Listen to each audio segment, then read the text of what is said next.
Oversight Board. The time is 4 o'clock, and I call this meeting to order. I will start with the reading of the appeal statement. Pursuant to the provisions of 2.68.030 of the Metropolitan Code of Laws, please take notice that decisions of the Metropolitan Government of Nashville and Davidson County Community Oversight Board may be appealed to the Chancery Court of Davidson County for review under a common law writ of certiorari. Any appeal may be filed within 60 days after entry of the final decision by the board. Any person or other entity considering an appeal should consult with an attorney to assure that time and procedural requirements are met. I do see that we do have a quorum. The next item on the agenda is the approval of the minutes. Are there any necessary corrections to the minutes? Hearing none, I'll entertain a motion to approve the minutes. Okay, sorry.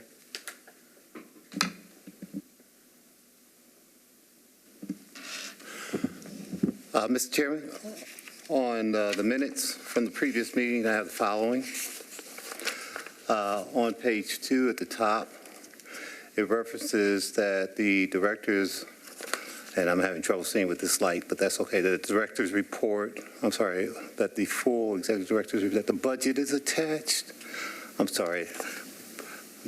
Okay, I'm losing my place here. Let me just move on to my next issue, which is on page 3. Where I think it's item number 10, where it shows approved with modifications.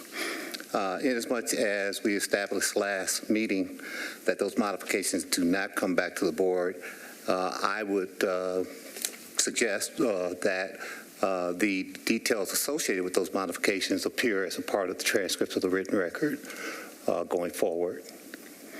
Okay, so is that a correction, though, to the minutes? Yes, it's just an observation and going forward because we got into quite some detail about those modifications, and it was clear from council that those didn't necessarily have to come back to the board before those modifications went forward to MNPD. And so therefore I would think that it would be very transparent and also for the record to have those specific changes included in the minutes going forward. Okay, thank you. All right, my last comment on the minutes is with item number, well, it's numbered 8, but it's actually public comment. And just in general, I don't know if this is a precedence or not to see transcripts from public comments in the official record of the board. I can just imagine if we set that precedent and if this room was full of people who wanted to do public comment, that Madam Secretary would find it maybe a little daunting to include an exact transcript of that in the minutes. So I would like to suggest that going forward that we take a look at whether or not that is the most expedient, efficient, and appropriate thing to do. Okay. Again, that's a suggestion for going forward. Yes, sir. That's not a correction. Yes, sir. Okay. Director? I'd like to make a correction. On page 3, the numbering is off. There's 2 number 8s, 2 number 9s, 2 number 10s. So we'll make that correction. Okay. On page 3.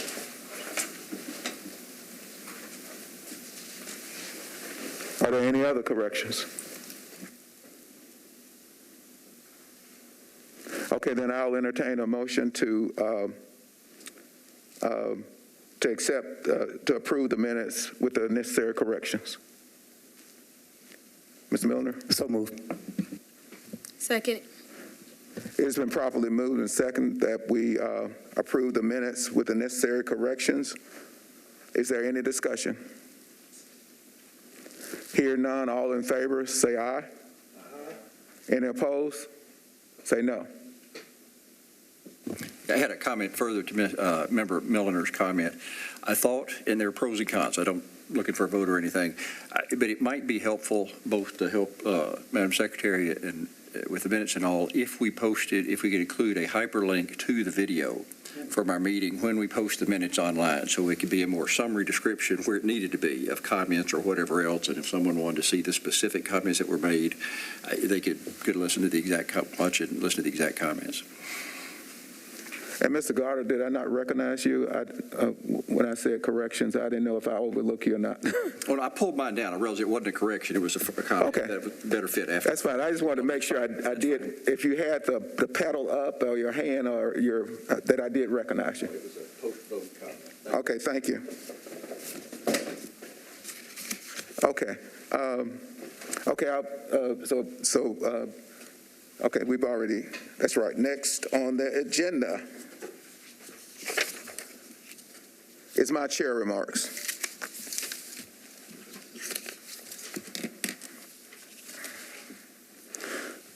I wanted to start my chair remarks by publicly thanking the people that are on the front lines of the Community Oversight Board. And you all may wonder, and you say, who is he talking about? But I'm talking about the MNCO staff. Some of them have been with the board from the start, while others have served for only a short time. I would like to take the time to call them by name. Mr. Gavin Crowell-Williamson, Mr. Vernon Johnson, Ms. Marian Pinson, I hope I pronounced that right, Ms. Amy Simmons, Ms. April Williams, Mr. Daniel Yoon, and last but not least, Executive Director Jill Fitchard. I ask that the board join me in giving them a well-deserved clap.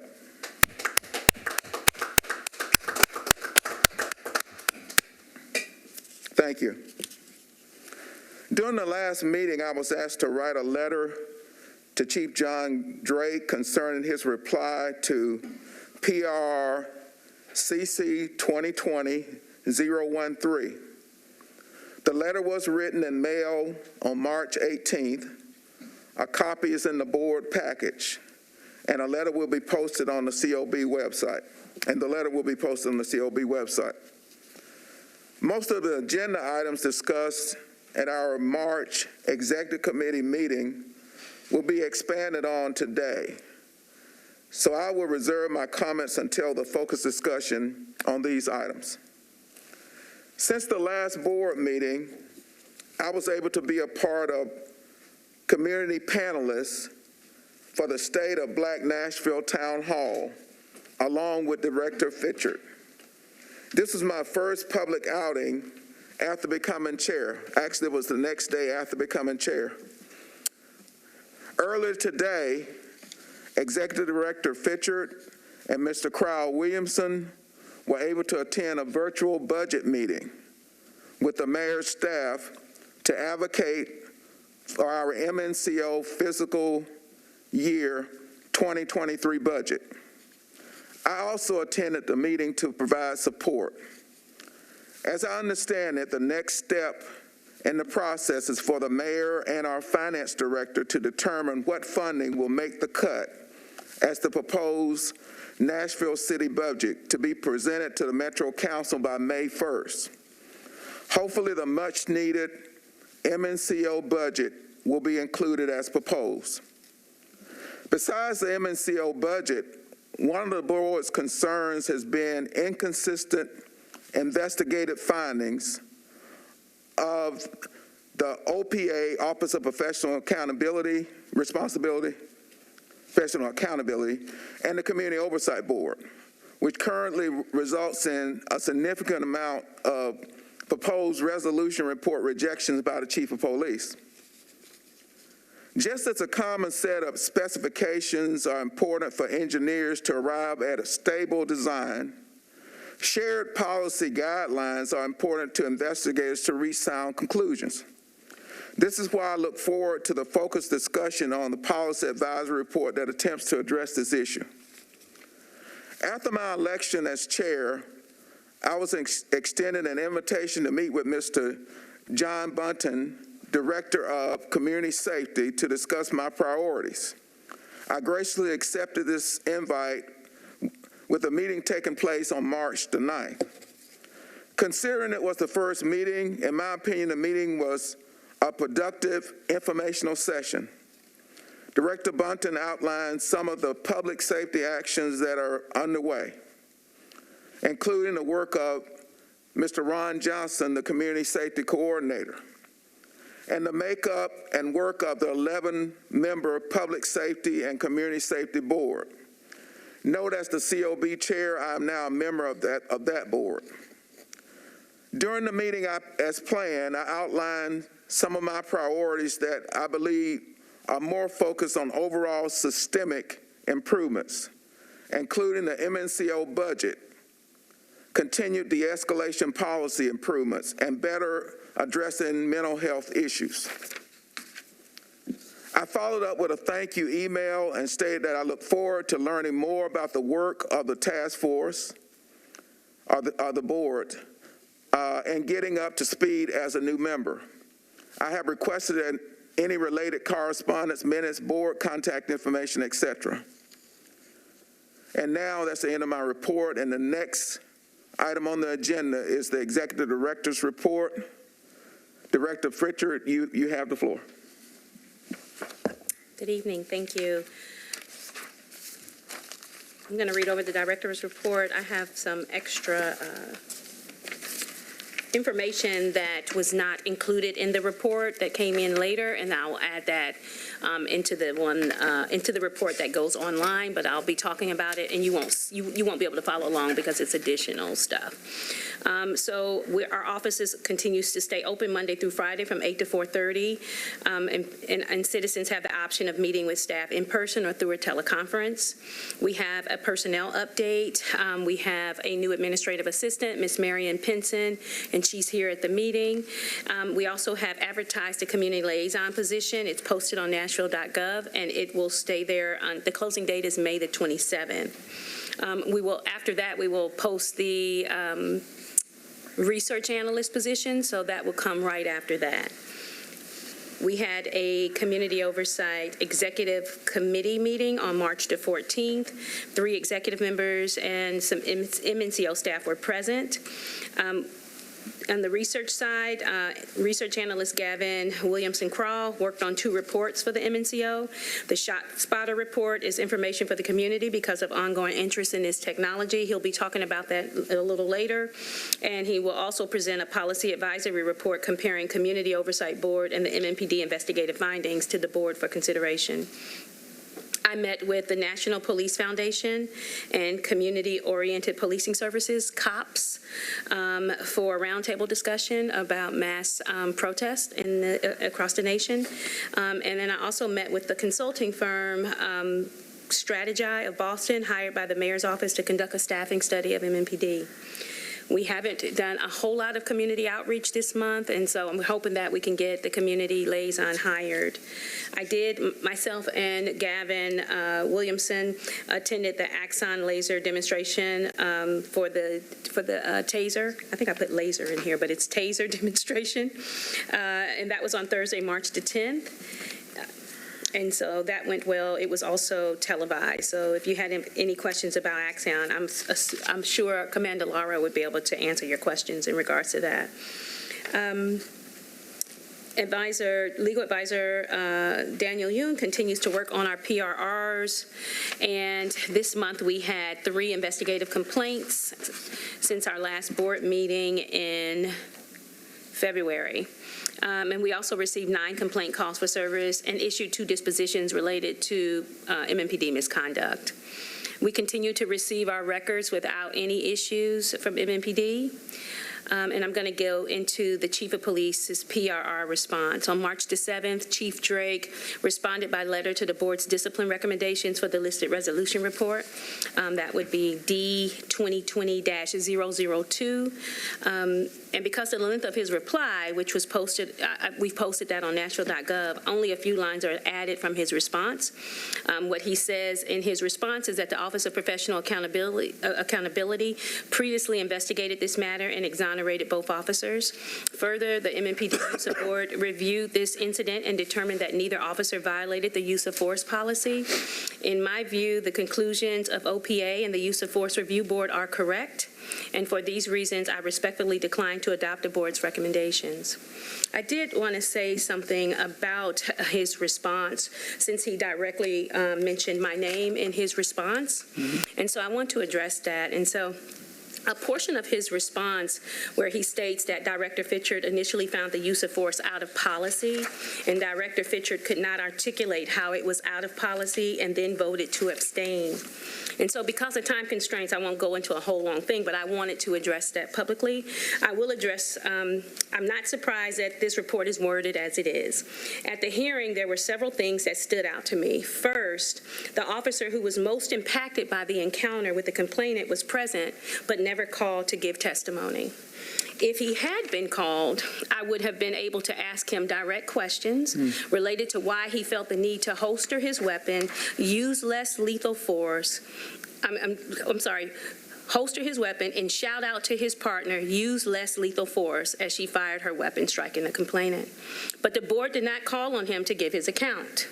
Second, once I articulated why I did not believe the shooting was within policy, I was asked to explain my decision. The response I gave was not one that was well received, and because of that interaction, I decided to abstain. And lastly, I have never not been able to articulate an issue that I prepared for very diligently. The nature of police shootings in and of itself is a very concerning and traumatizing event that I take very seriously. The chief response and the commander who wrote the report should have included the entire encounter in the notes.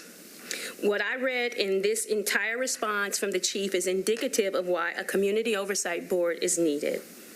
An independent agency to offer fair and impartial reviews and investigations into police misconduct. All right, I'm going to continue on. We're going to cover a proposed resolution report today, MNCOCC 2020-043. There's another use of force hearing that will be on Thursday, March the 31st, 2022. There was some requested information from Commander Lara by Board Member Holloway and Board Member McCree, and that is in regards to recruit demographics. In session number 95, there's a total number of 55 trainees. 44 are male, 11 are female. 32 are male white, 5 are male black, 7 are male Hispanic.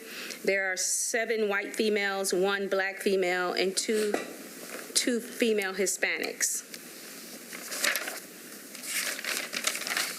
And Board Member McCree asked information related to training recruits.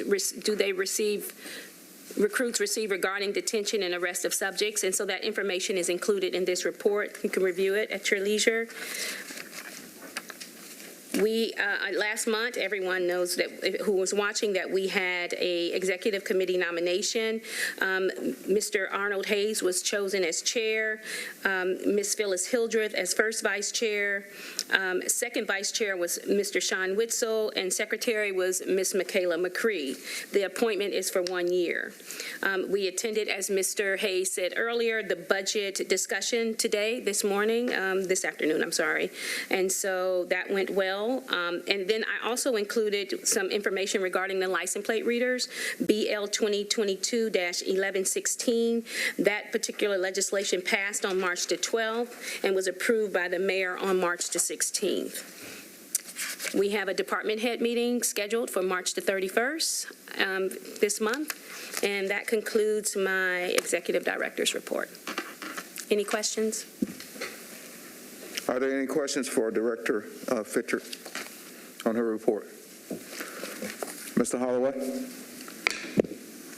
I guess I got several questions. Let me start out with my favorite one is about the recruit class 95, and it looked pretty much similar to other recruit class. So that tells me the system is broken. I said it before, and I'd like to know who's in charge. And the person that's in charge apparently is not getting the job done. And if he can't do the job, then he need to be replaced. It would be nice if we could invite him to a meeting probably in May, and let us, maybe he can explain us his technique, how it's being done, how his staff is conducting their work. But it seems like it's the same thing, and it's not reflecting the community, and that's bothering me. We must do something about it. Secondly, I have a problem with the election process, and I've said it before. I've never in my life seen an election of this type. I've been to many countries in the United States. I've been in Europe, Canada. What? The process, to me, is need to be changed. We need to go over that process. I never seen a process like this before, and if possible, I can. One of my friends from where is it? Out in California. I can fly him here. He was our expert on parliamentary procedure in the election, and we kind of go by Robert Rules of Order, and this is not what I'd expect to be to run. One person can run for every position at the same time. My understanding, if you don't get selected for one position, you can be appointed for a position if you don't have nobody to run for the position. And I guess I was not heard when I said it before when we had the last election. My other comment, did you, Ms. Hills, did you hire your assistant? Have they been hired yet, your assistant? Not my assistant. We did hire an administrative assistant to handle the things of the office, like timekeeping, procurement. But I, of course, don't have an executive assistant. Okay. My concern, if something happened to you tonight or tomorrow and you're not able to respond, who will be the person to step up? Oh, you meant the assistant director? Yeah. Yeah, that's a good question. I have been calling on Attorney Yoon to handle the business in the office when I'm out, and also the investigators are on call. So we have a list of the 3 investigators. If something happened, like a particular police shooting, then they would respond to that. Mm-hmm. Thank you. That's all. Thank you. Anyone else? Okay, I think Ms. Spencer was. Okay. No, go ahead. Okay. Okay. Ms. Spencer. Thank you. I think my first question, I have a series of questions and I think another comment or so. I think my first question going to Director Fisher, you were talking about the roundtable discussion you had around mass protests. So could you talk a little bit more about that? Yeah, sure. So it was members of the Police Foundation, some members from the COPS organization, which is Community-Oriented Policing Services through the Department of Justice. There were people from the ACLU on that call, and they were just trying to, I guess, create some type of document that would help police departments when they have mass protests. Like, what is the community thinking about at this time, and what was the response like? And so they were just, I think, trying to check the temperature, engage on what was happening and what the community's thoughts were. It was about a 30-minute discussion, and they've had, I think mine was maybe the 3rd discussion. I think they were going to have a series of 6 to 8 of different people across the country. Okay, thank you. And so that was all focused on locally, just if there's No, it was nationally. Okay, all right, thank you. And then my other question, I think it is related to your report, but I think it may be I'm unsure of like where exactly this question can go, but you talked about that the officer was there, but there was no testimony, and that the officer was not called on to give testimony. And I think my question is that a matter of policy that can that be changed so that when the officer is present in that moment, you as a voting member should be able to question the officer? And is that something that we can advocate for to be changed policy-wise? Yeah, I think, I was a little, of course, I think at the time that I did this particular force review board, it might have been my second or third, the first one under Chief Anderson, and maybe this second one under Chief Drake. I was concerned that the officer who actually experienced, the encounter that was on the receiving end of this particular altercation with the complainant was not called, because I thought, his testimony would have been a really great deciding factor.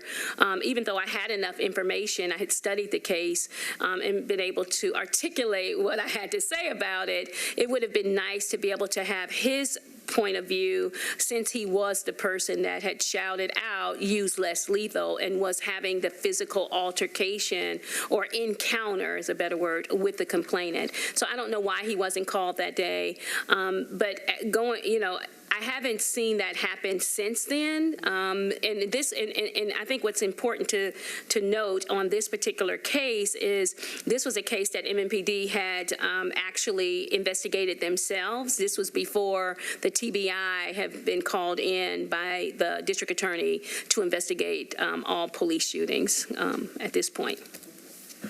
So it doesn't necessarily seem like a very major, repetitive kind of issue. I haven't noticed that because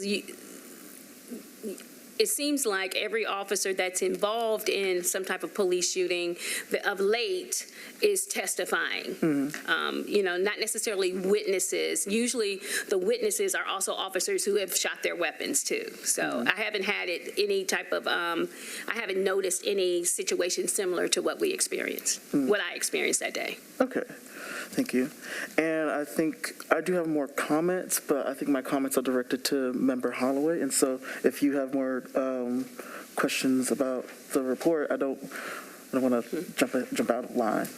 Okay, so I'll recognize Mr. Milner. Thank you, Mr. Chair. Let's see. Director Fitchard, in the log report, I saw a reference to automatically generated. What is that? Where automatically generated. I've seen it in the log as far as the complaint log is concerned. I think I can find. On the complaint log? Yeah, I think I can find it. Are you talking about the agent report? Or is that the complaint log? Okay. I'm not sure where that's. It's actually CC. Okay. Lighting here.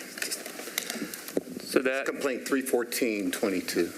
That is a function of something that is automatically generated by our case management software. So when an investigator puts in a summary or something like that, but doesn't provide any more tasks that they have done so far, the case status will set to automatically generated. And unless it's updated by an investigator, it will remain that way. So generally, when you see that, it's a case that is pretty new and they haven't put a ton of investigative time in yet. Okay. All right. So it's just getting started. Correct. Okay. All right. Yeah, and so what we've done, I sat down with the investigators to go over these current case statuses so that we have some uniformity in those cases. Because I also, as I'm reading through this, don't know what's happening on them at times. And so we have set that precedent where they will use some of the language will be uniform to be able, when you read through here, you will have a clear understanding of what's happening with the cases and have dates next to it. As far as the system that we have now, I believe it's kind of archaic. It's a system that isn't really user-friendly, and so we are now looking to invest in a system that is, I think, more, number one, user-friendly. It generates reports in a different way that I think will be easier for everyone to understand exactly what's happening on the cases. And also, it has some really good functions for the community to be able to track their cases when they make the complaints, and also change the language. I think it has 150 to 160 different languages that if a person who is of Kurdish descent or who is Spanish could, or Latina could click and make their complaint in their own language. So that I'm really looking forward to that. So I hope that answered your question. Yeah, thank you for that.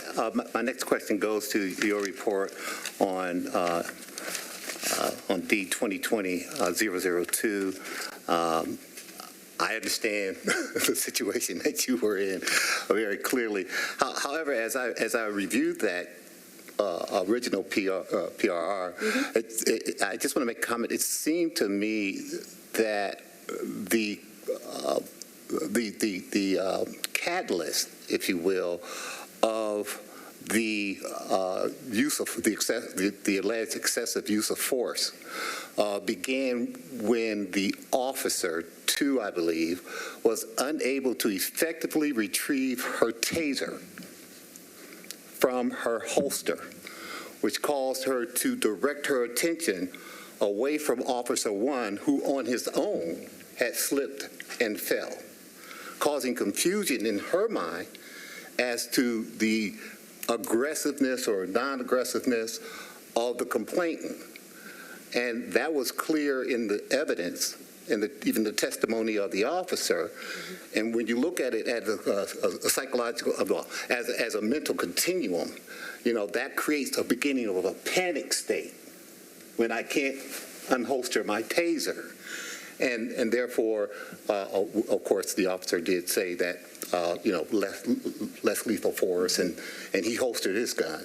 But the officer two's position was that because the officer was not clear about what caused Officer 1 to be on the ground, that it heightened Officers 2 awareness or reaction.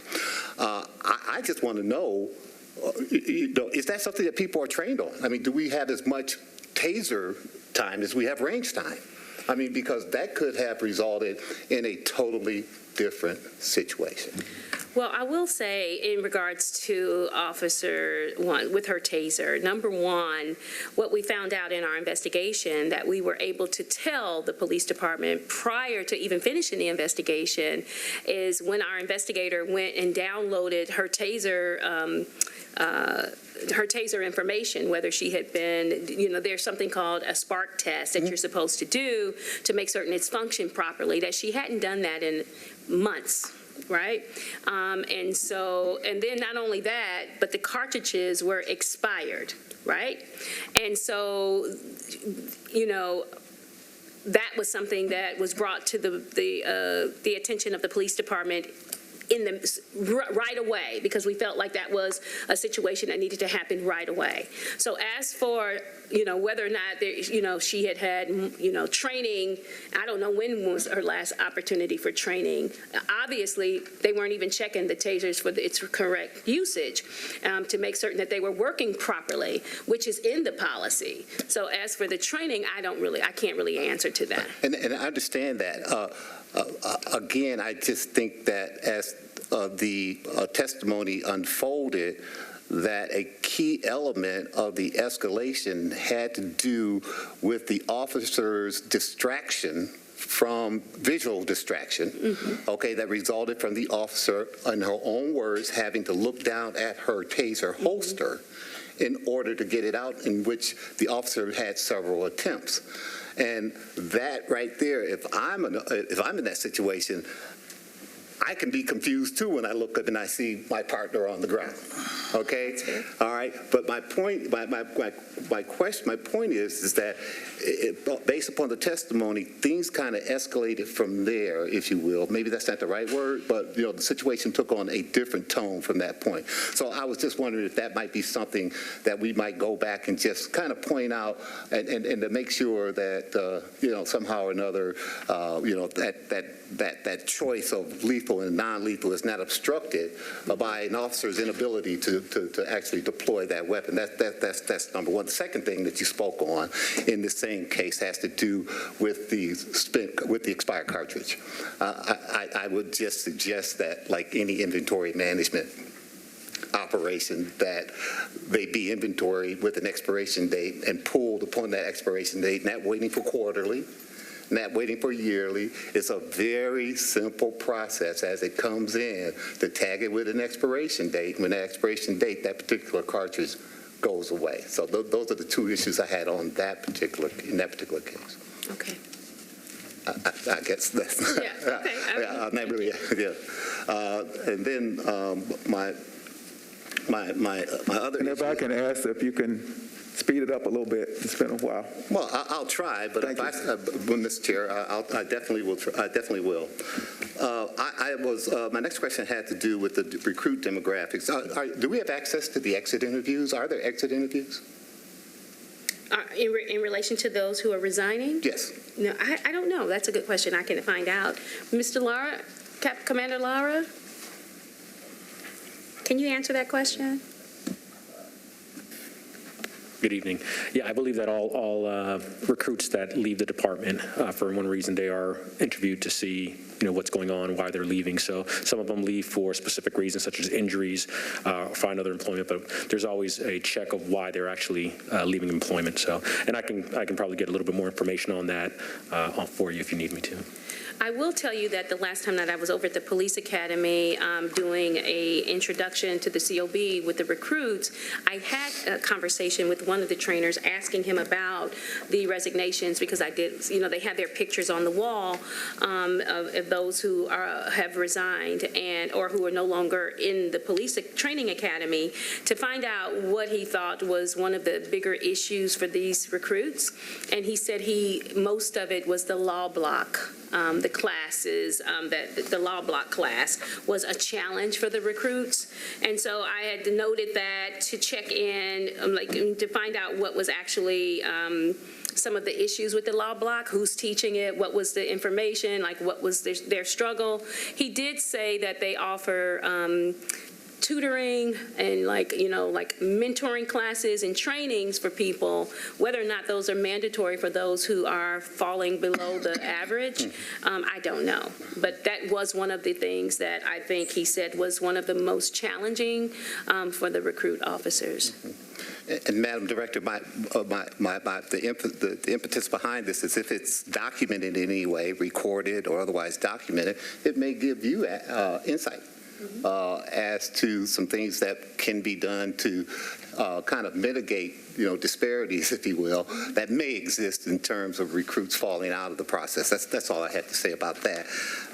And then finally, I just wanted to ask if you had a Partners in Care meeting scheduled this past month or one coming up.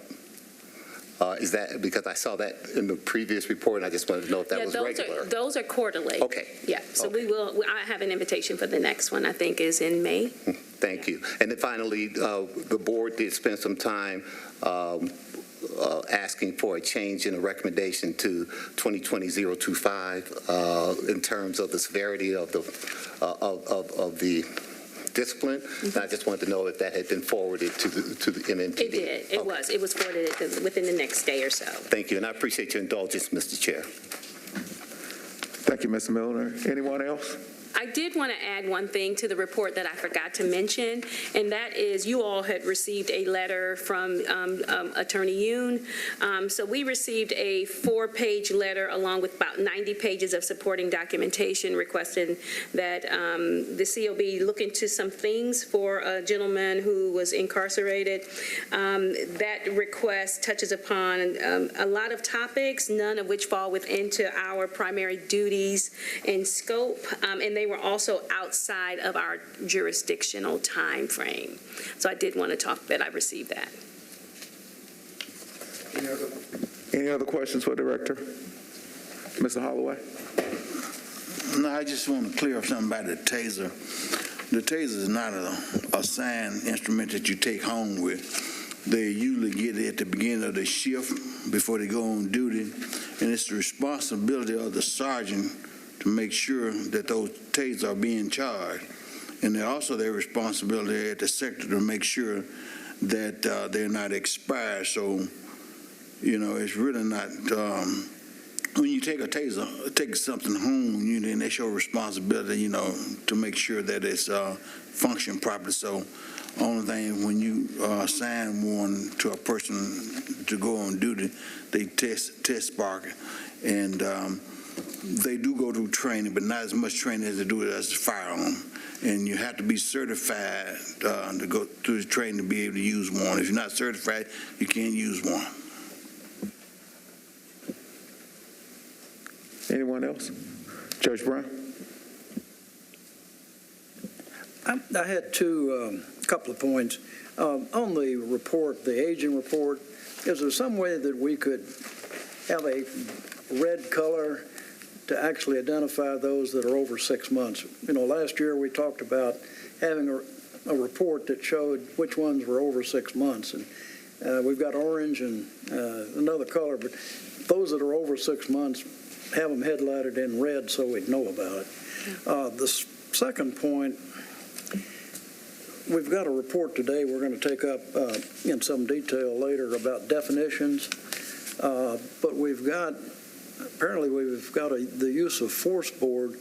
Do we have the same type thing of what criteria they use?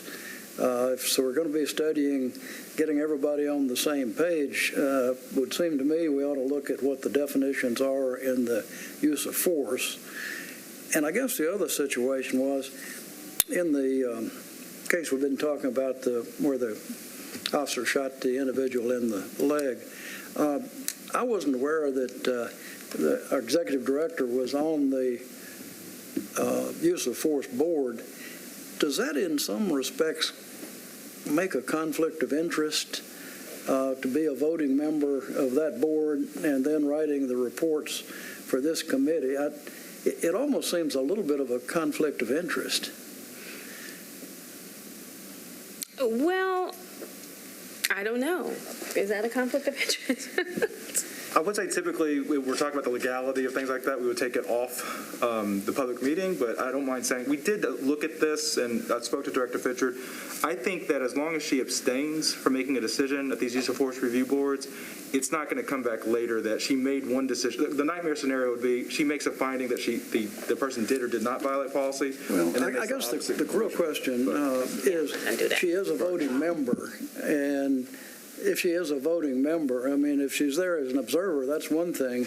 But as a voting member, because I was surprised when I got the chief's response back about the fact there had been a force that our executive director was part of that. It just seems to me a conflict of interest.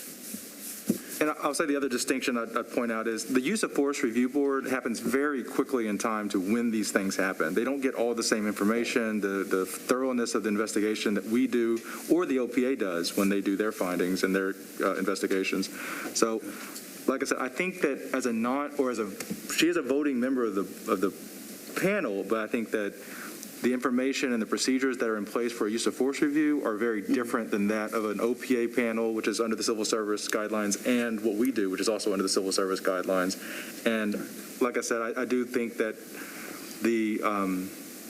the better course of action here, which has been consistent so far, is when the director abstains from those decision-making, we're not going to see all the same materials from the use of force review are going to be part of our investigative findings and conclusions later, with the addition of a lot more information that our investigators pull. Okay. As I say, it just strikes me as a potential problem, and also I'd be interested to see if we would get the definitions that board uses, because it would be nice if everybody's using the same terms, but I think I've said enough on that. Okay, are you finished, Judge Brown? Okay, I was asking if you were finished. Okay, all right, Mr. Goddard was next. Right. Just very quickly, I think there are two types of conflicts. Some just can't be waived, like a lawyer can't represent both sides of a lawsuit or both sides of a transaction. There are many others that are conflicts but have to be disclosed and waived, and then you can go ahead. And here I think that's exactly what this is. Everybody knows what the executive director position is here and what her position is there votes. I think the issue becomes if she votes one way and then decides differently when the PRR comes through, I think it would be incumbent upon her to explain what she learned different, what caused her to change her mind. But I don't think that's a conflict of interest is my assessment of it. It's a good point, but that would be my read of it, for what it's worth. As I said, I was just sort of concerned that in the executive director's report, there was nothing about the use of force board or anything like that. And so when the chief came back, it caught me by surprise, and I don't like surprises. Okay, Mr. Holloway. Well, I think it's good that they will allow her to be there because anywhere we can be to find out what is going on, what kind of evidence or what kind of statement is being made.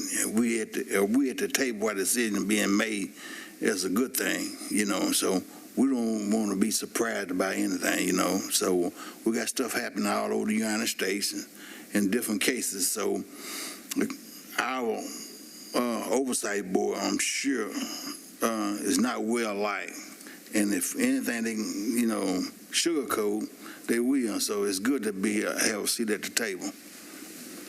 I'm a little confused by Judge Brown's comment that he didn't know that I was on the force. Did you not know I was on the force review board? Because I put it in my report every month. If it did, it slid. Yeah, I'm a voting member. It slid right past me. Okay, yeah, it's been in there. Okay. Okay, Ms. Spencer.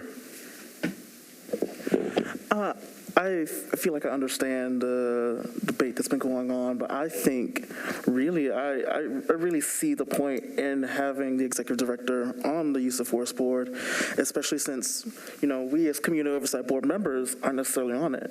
So there should be that kind of representation, and I would almost want to advocate that if perhaps some of us could also join her on the board. I think when it comes to decisions like that, just as how we talk here and how we debate and go through the details, that, there should be as much community input as possible when it comes to those kinds of decisions. Now, that might be overstepping some bounds when it comes to policy, but I definitely see the point, and I do kind of want to really, really, really affirm that that kind of representation is needed at the very least. Is there anyone else on this subject? Because I do want to recognize Commander Laura. Well, let me say this real quick. So that you have an understanding, the review board is made up of mostly of commanders within the police agency. Also, Director Moranti, as a civilian, is there. She's not a voting member. And then they also usually have their legal representative there, which is Attorney Cindy Gross. And I do think it's important, to have, because I am there alone representing the Community Oversight Board. I think it is something that we have discussed, and I have talked to Attorney Yoon, because if Metro is having their attorney present, I think it's probably useful and helpful to have our attorney present as well. Okay, Commander Laura, thank you. Thank you. Just clear up two things. One, I believe the use of force board is conducted after the OP investigation is completed.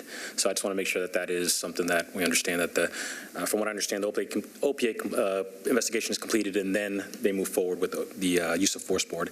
Just so you know who the board members for the use of force board were for this case, you've got Harold Burke, who's a captain, Jason Moyer, who's one of the investigators, Josh Blaisdell, who's another captain who was over the criminal investigations division, Anthony McLean, who's a commander over North Precinct, Kay Loki, who's deputy chief, Sebastian Gordine, deputy chief, Dwayne Green, deputy chief, Michelle Richter, deputy chief, Scott Hager, deputy chief, Scott Bird was the commander over the training academy. Director Fitchard and Deputy Chief Chris Taylor. And then Ms. Kathy Morante was there, but she's not a voting member, as she said. So it's made up of the executive staff and others that are involved in these investigations, such as CID and the Training Academy, when you're talking about who's actually makes up the board. So just to clear that up, and I'm hoping that helps people understand who's actually on that board. Thank you. Thank you. Okay, anyone else on the director's report? Okay, thank you, Director. The next item on our agenda is the policy advisory discussion, and Mr. Crowell Williamson, you have the floor.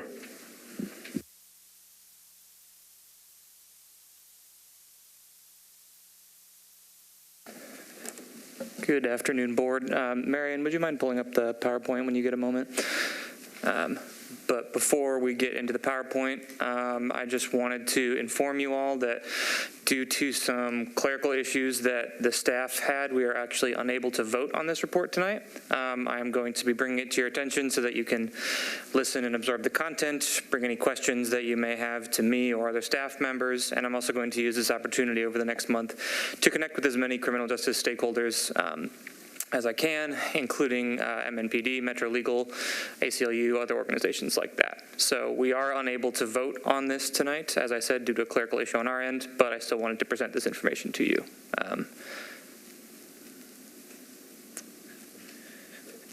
I'm just waiting on the PowerPoint now.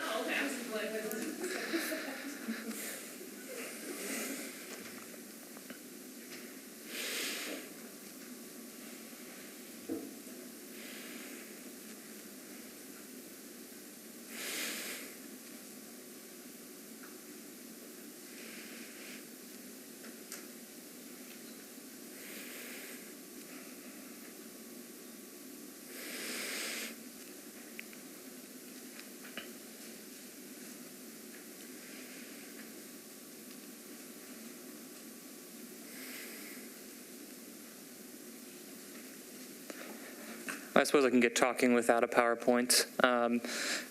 As you do, I believe I'll have copies of the report in front of you, so you should be able to reference most of the things I'm going to discuss. So broad strokes, during a review of Chief Drake's responses to a recent resolution report issued by the board, MNCO staff discovered that the investigative findings of MNPD and MNCO differ. I won't go through line by line and talk about how they differ, but I will read you the COB's policy regarding not sustained finding says the factual findings do not support the allegations in the complaint by the preponderance of the evidence, whereas MNPD's definition of not sustained is there is not sufficient evidence to sustain or refute the allegation. You can see it on your screens now, I think. So just even from a cursory review of those two statements, there are some clear differences, and so we went out to explore them a little bit. Next slide.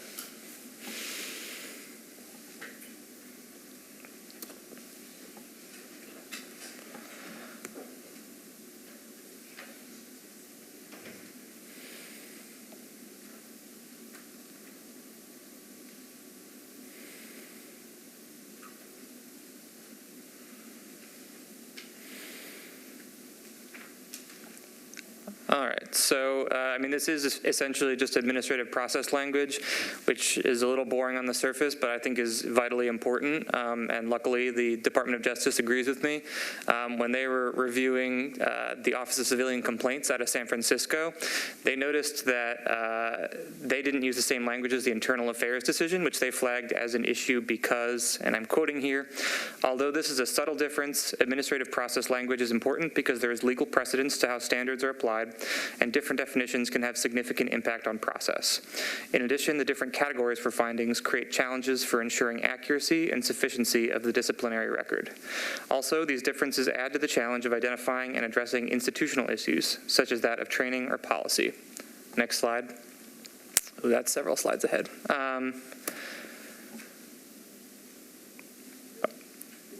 Next one. That one, yes.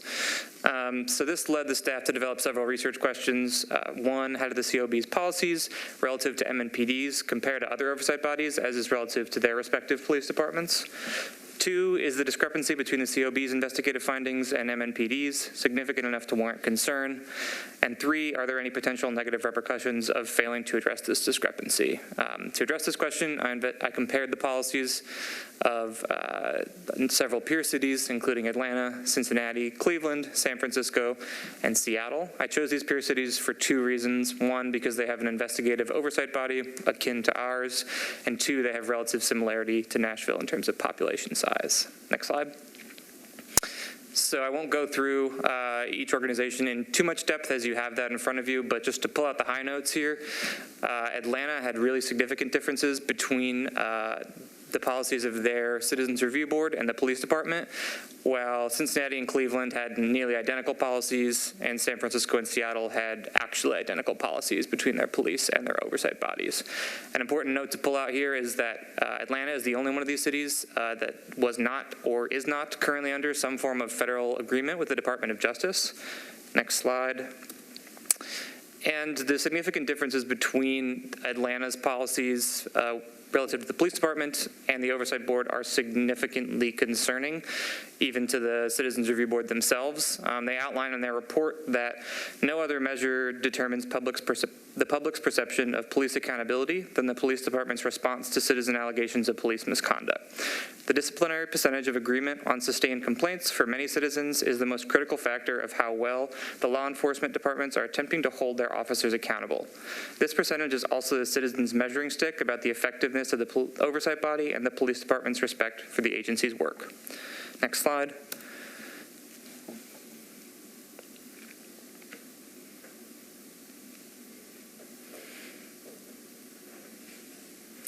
Sorry, y'all, I didn't realize PowerPoint was going to be such an issue.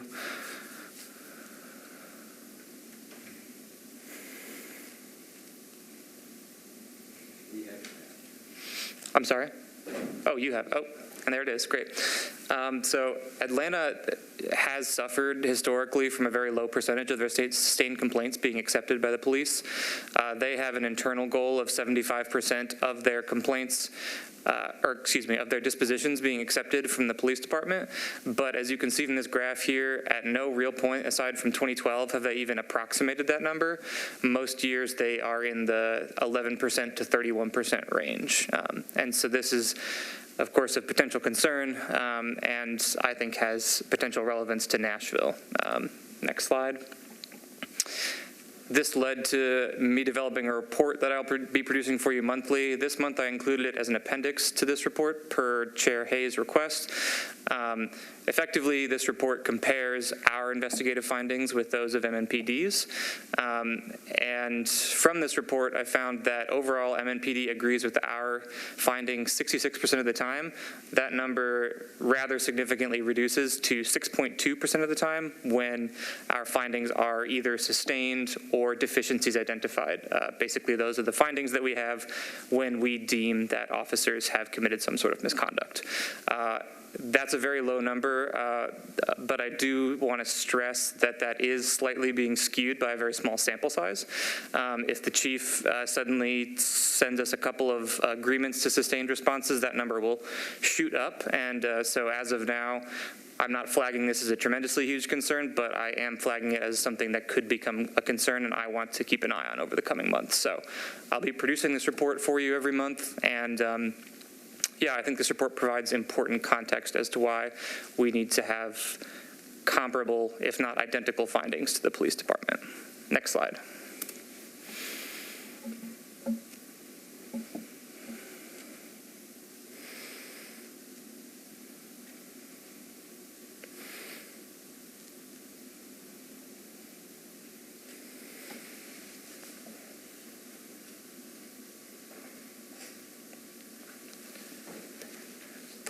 All right, I guess I'll keep talking. So as I mentioned previously, Atlanta was the only city that I looked at that did not have. I identical or nearly identical, nearly identical policies to that of its police department.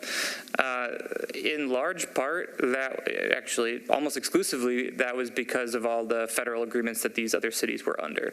While coherence and investigative findings was never the central point of these DOJ agreements, there was often explicit mention that there should be coherence in the investigative findings of oversight bodies and police bodies. So I'm not saying this in any way to implicate that Nashville is under threat of consent decree. I don't think we are, but I think that it behooves us to consider the recommendations made by other cities that have been under consent decrees, because those identify best practices and ways that we can improve our internal policies. In addition to addressing patterns of misconduct, consent decrees are an effective risk mitigation strategy. As you can see on this graph here, this is from Los Angeles. They implemented a consent decree in 2001, and at that point, force-related lawsuits filed against them dropped off a cliff. So having, again, not to say we need to be under a consent decree, but mirroring some policies of other cities that have been under consent decrees could serve as an effective risk mitigation strategy for the city. Next slide. So the 3 recommendations that I made, and again, we are not voting on these. These are very much a draft right now.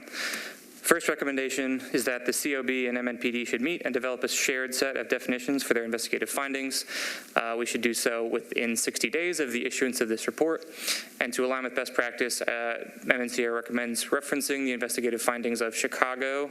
They were recently under consent decree, and it's kind of widely heralded as one of the most stringent and tough consent decrees out there. So I think it provides really strong, good language for this. Second recommendation is that the COB and MNPD should strive to reach a 75% acceptance rate on all findings issued by the board, including on sustained allegations. As I mentioned, this is a precedent in the fields. That's Atlanta's benchmark, and so I proposed we aim to meet it as well. And thirdly, I propose that the COB and MNPD should modify Section 9B of the Memorandum of Understanding to require MNPD to operate under a presumption of correctness regarding our investigative findings, to require MNPD to meet a standard of preponderance of the evidence when it disagrees with the findings of the board, and that it includes language outlining that without clear and convincing proof that the board's findings are in error, MNPD should implement the minimum recommended discipline from the board.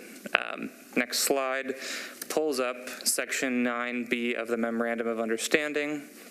So as it currently reads, upon receipt of a resolution report, the Chief of Police agrees to review and provide a written response thereto within 45 calendar days.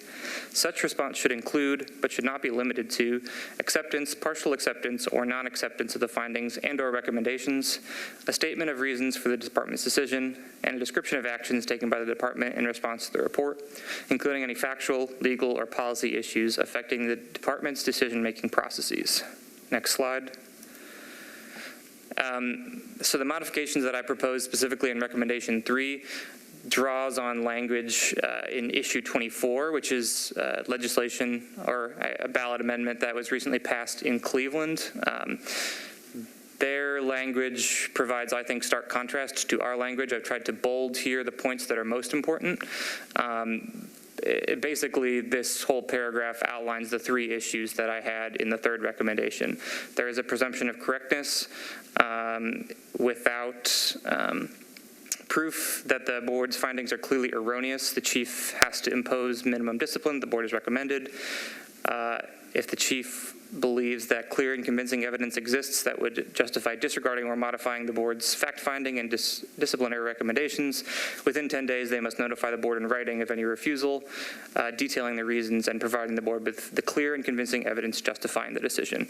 So that language was passed in Cleveland in November, and it was challenged in court and recently was passed again by Judge Solomon Oliver, who has been overseeing Cleveland's consent decree since it began in 2016. So this language is sort of the cutting edge of what oversight boards are doing, and so I want to propose it, and I want us to be on the cutting edge of oversight bodies, and it has, as I mentioned earlier, withstood that court challenge, so I think that's important to note. You can go to the next slide, and actually you can just skip that slide. So I wanted to talk about what happens next. That's that matters a little less now that we're not voting on this tonight.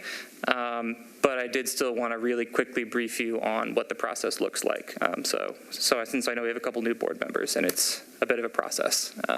Next slide. And again, the one after that.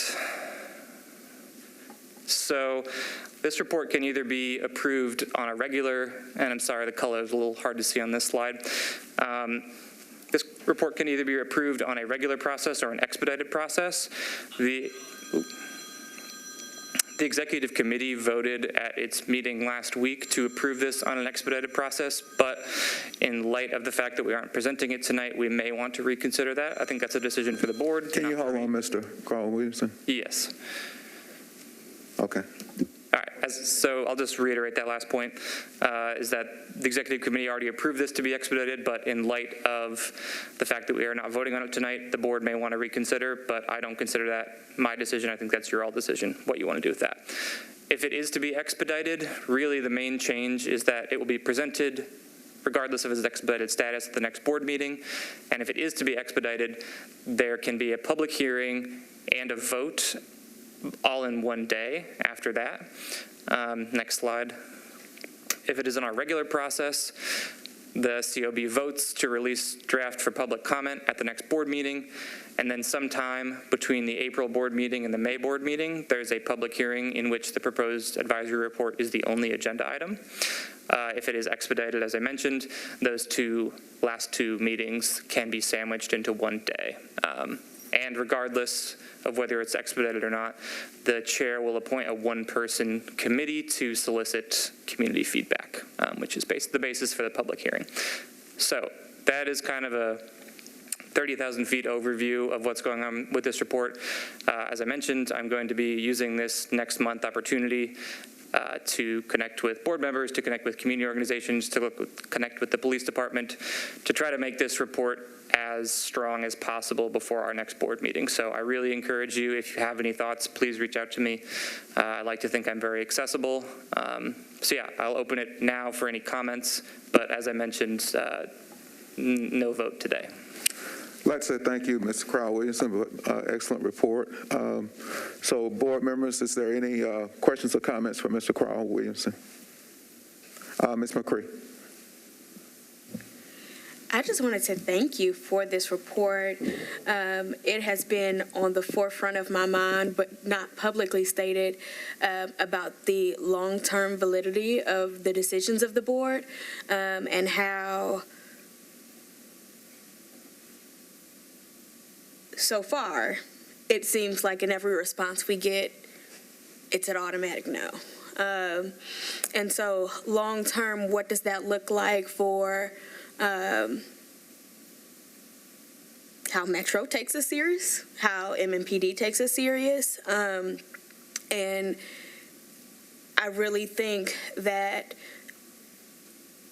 putting the language on the same basis creates a clear line of the basis for their determinations on why they're denying some of the decisions of the board, and it will hopefully create a space in which we can get on the same page, not necessarily about the reports, but we can clearly see why they're denying, and the community, more importantly, can clearly see why we can't seem to agree on the disciplinary proposals from the board. So I'm really excited for this, and thank you for your research.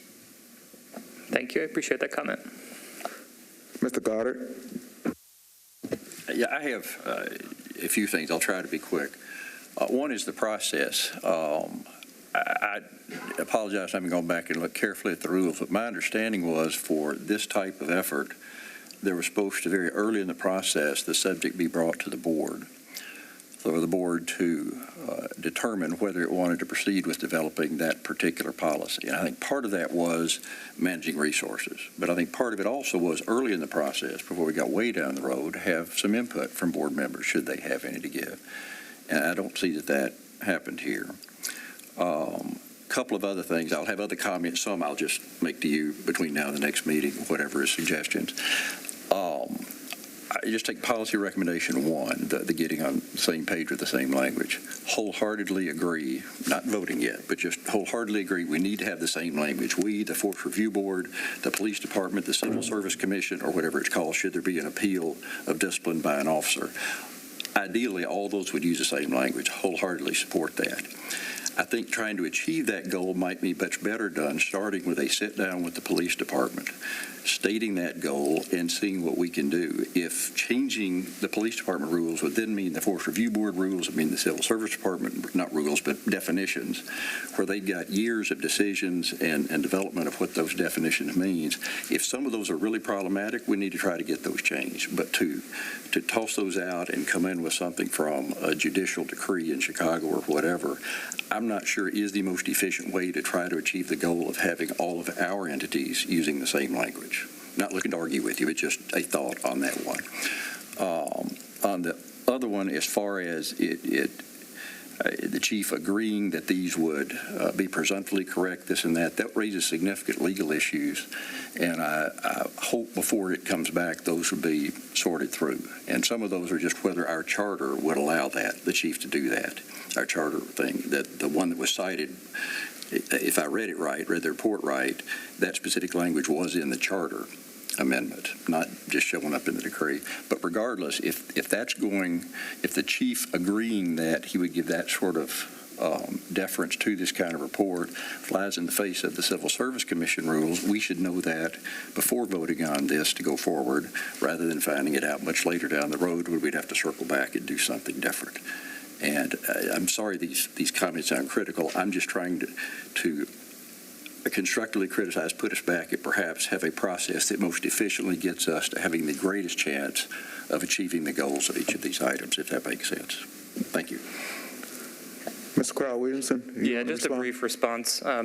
First of all, I look forward to working with you and the rest of the board over the next month. I value all of your opinion, and I don't view anything anybody's saying as an attack. I view it as us making this report stronger.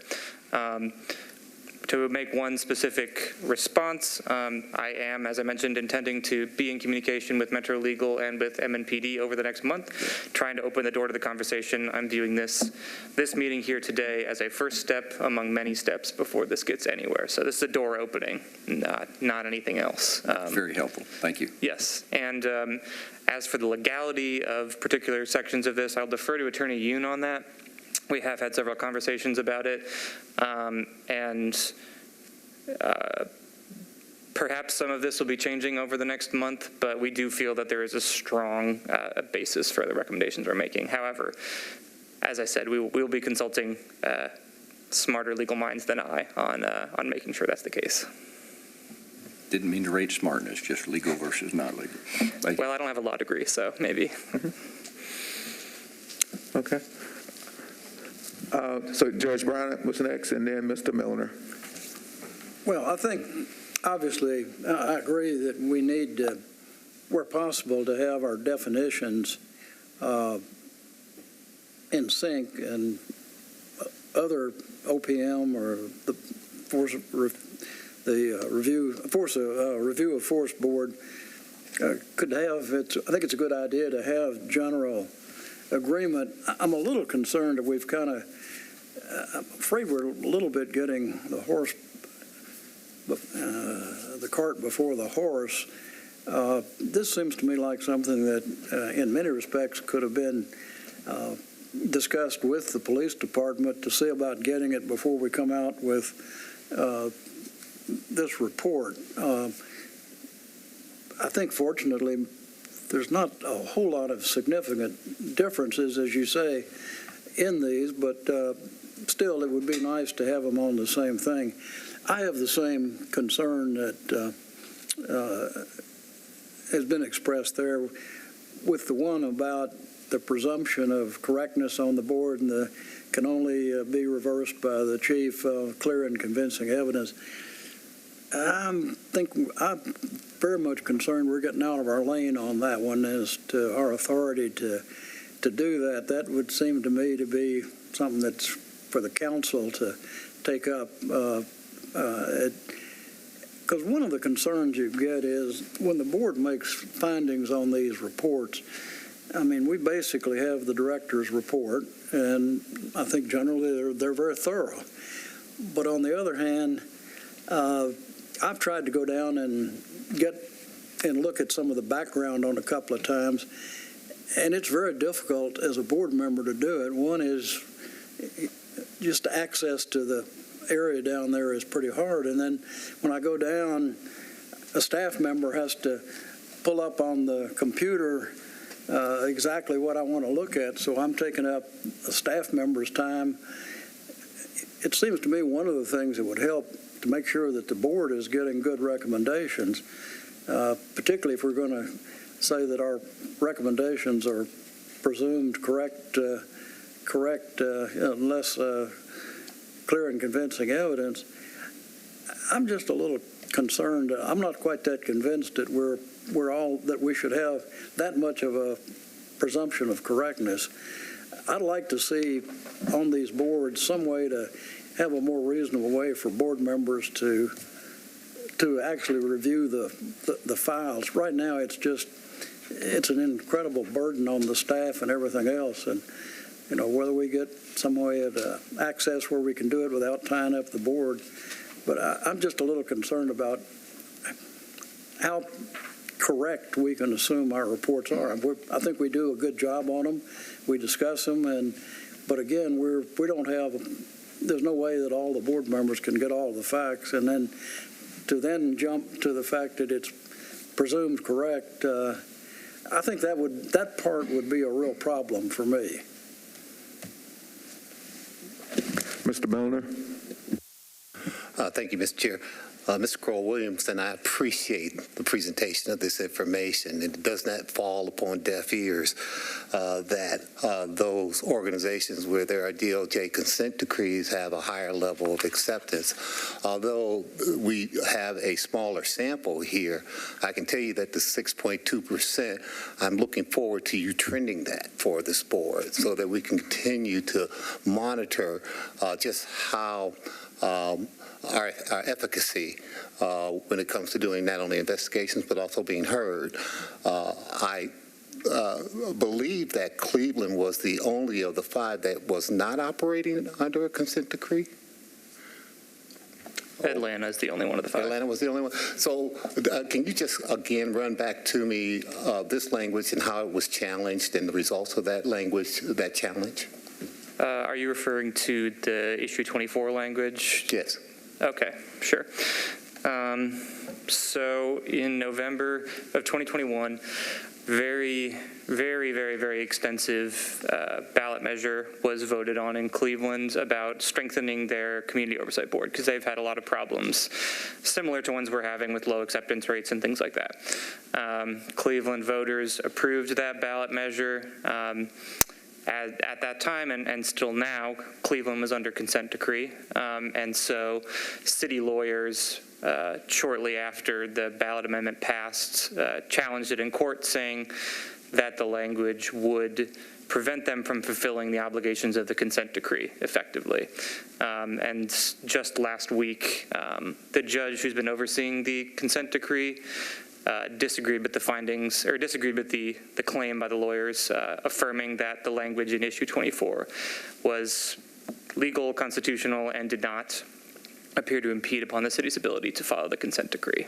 But he stopped short at that particular hearing of issuing findings. That will be coming later this summer because the judicial process moves slowly, but he affirmed that issue 24 would not interfere with the consent decree effectively.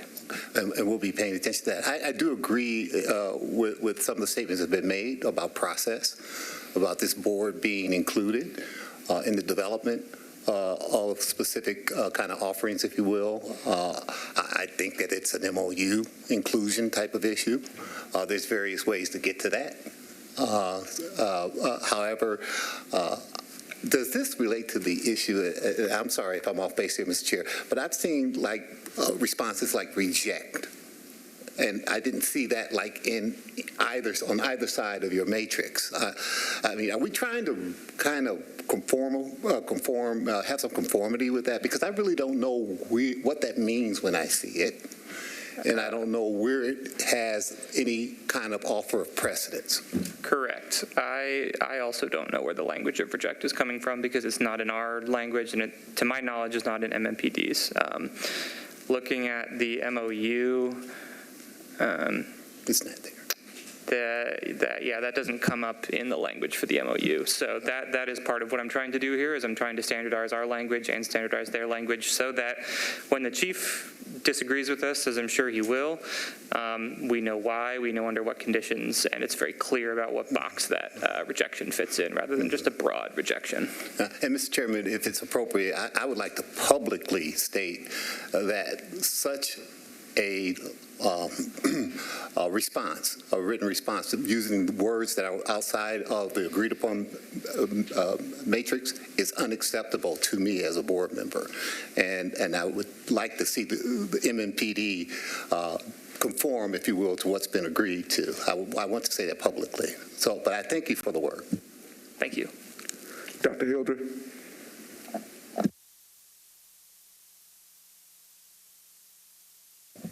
Thank you. Thank you so much for this report. And Mr. Chair, thank you for allowing me to have a moment to speak. I'm feeling once again like the grizzled elder in terms of our tenure on this board. To put in context what's happening, I actually think I'm going to address concerns around process and bringing this to the board. I think that that's actually what's happening here. We are a slow-moving conversation because we are hamstrung by the open meetings law.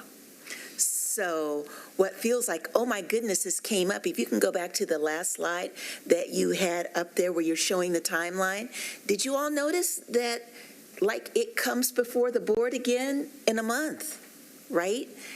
And in terms of the board hearing this first, we received this presentation at the executive committee meeting 2 weeks ago. I don't know how we could have embraced everybody earlier and sooner with the time we have just to open the conversation. So with that said, if we can maybe give ourselves all grace, we've mentioned this before about so many issues that we have confronted. We're still a very young entity, a brand new government. They came up like a Hawaiian island, a volcano out of an ocean where there was nothing but water, and now there's a landmass. And we're sort of doing that with each other. This bit about PRRs and having a discussion and sending something to the chief and getting it back and figuring out language in one ear, language in the other ear is, quiet as is kept, a pretty novel issue for us. So I think we're doing great in terms of meeting our developmental milestones, of looking at issues and starting to break them open when they happen. So with that, can I identify what I'm hearing as 3 things that have happened in this beautiful presentation, and maybe they need to proceed separately with different work groups or in different time frames. So let me just name what I'm hearing. One is the whole thing about data, the ability to track percentages and rise over run and time over time. That is a tremendous advance forward. That we were just looking at the number of PRRs we did and the number of letters we sent out. But now we can look a little more carefully, right, at the data. So I believe that that was one of the things you were bringing to us, right? So yay for the data.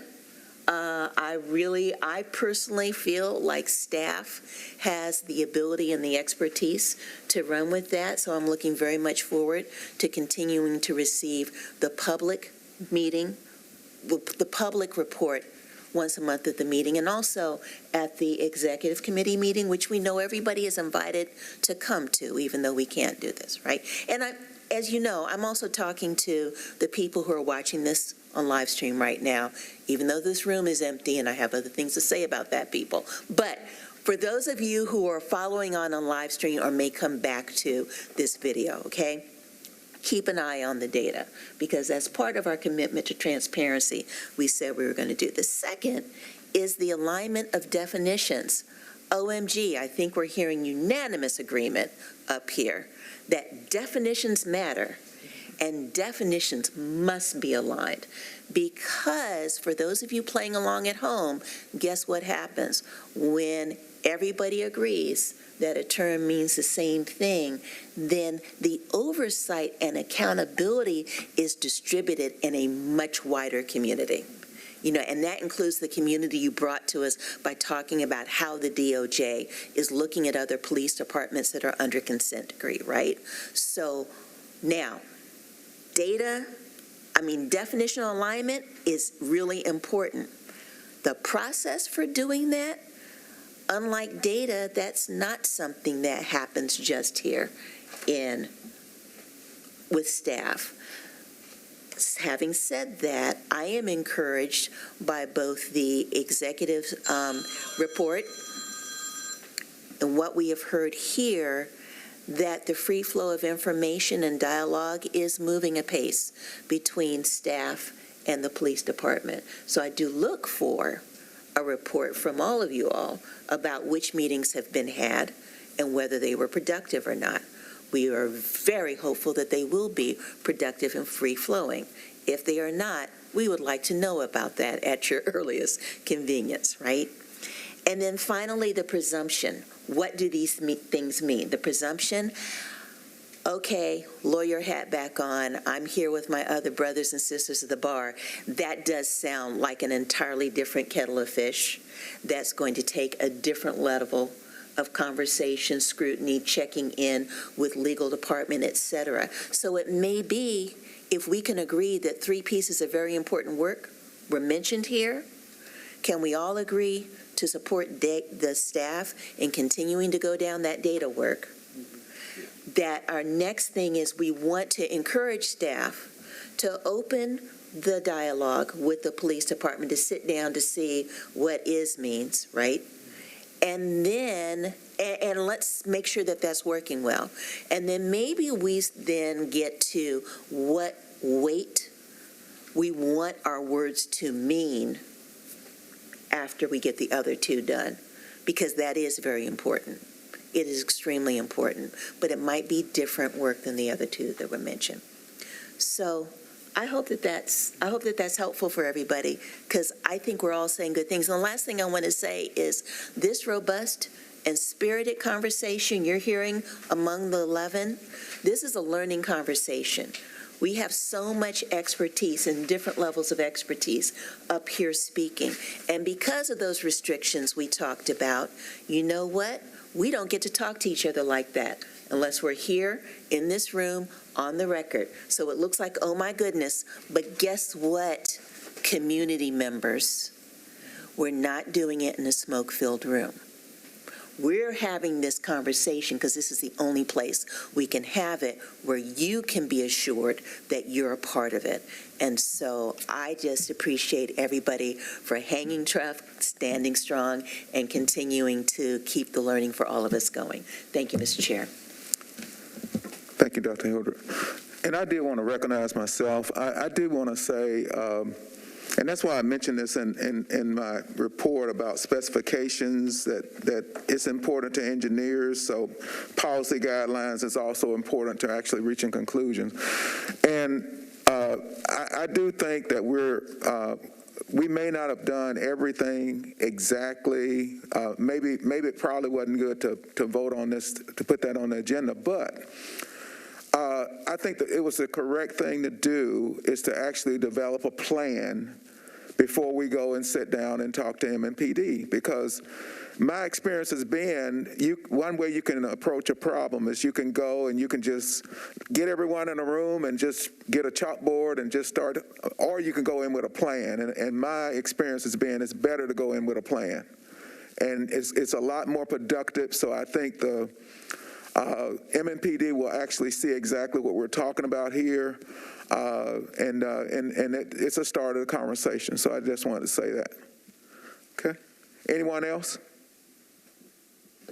Okay. Thank you so much for the report. One point of procedural clarification. Thank you all for your comments. First of all, just in terms of how the board considers this, I just wanted to remind everyone that the board may consider the report collectively as a whole, or it can consider recommendations individually, and can be voted on accordingly. So as you are thinking about what shape this report can take, you can approve the report as a whole. You can approve just recommendations 1 and 2, just one, whatever you want. So just to have that in your consciousness.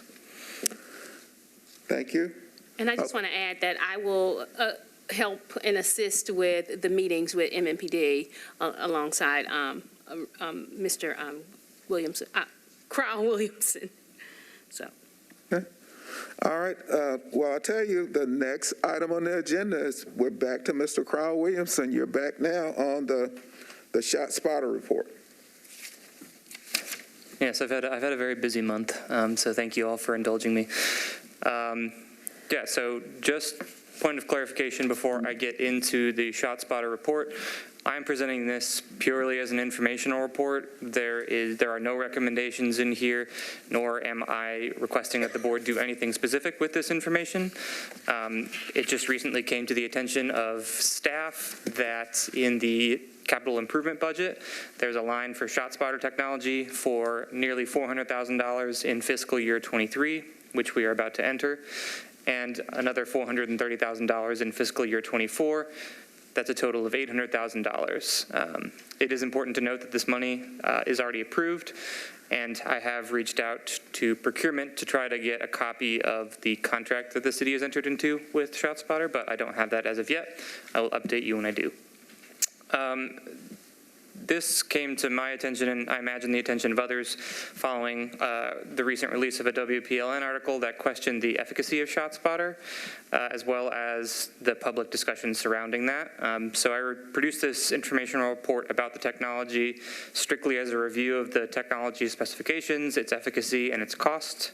Again, not intending to provide any recommendations about the technology, but rather to provide you as board members with a knowledge base to, if you get any community questions or you want to contribute to any community conversation, you have a knowledge base here. I'm happy to answer any questions that any of you may have.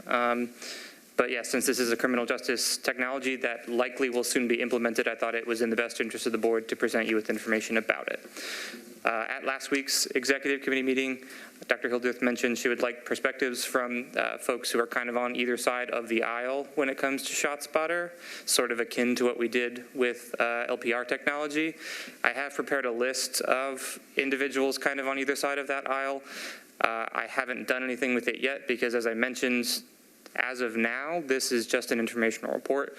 If members of the board are so moved, I can do more research. I can make this something more akin to a policy advisory report, but my recommendation is that this be considered an informational report for now, though I defer to your judgment on that. And yeah, with that, happy to answer any questions. Thank you, Mr. Crowell Williamson. Any questions or comments on that report? Okay, thank you.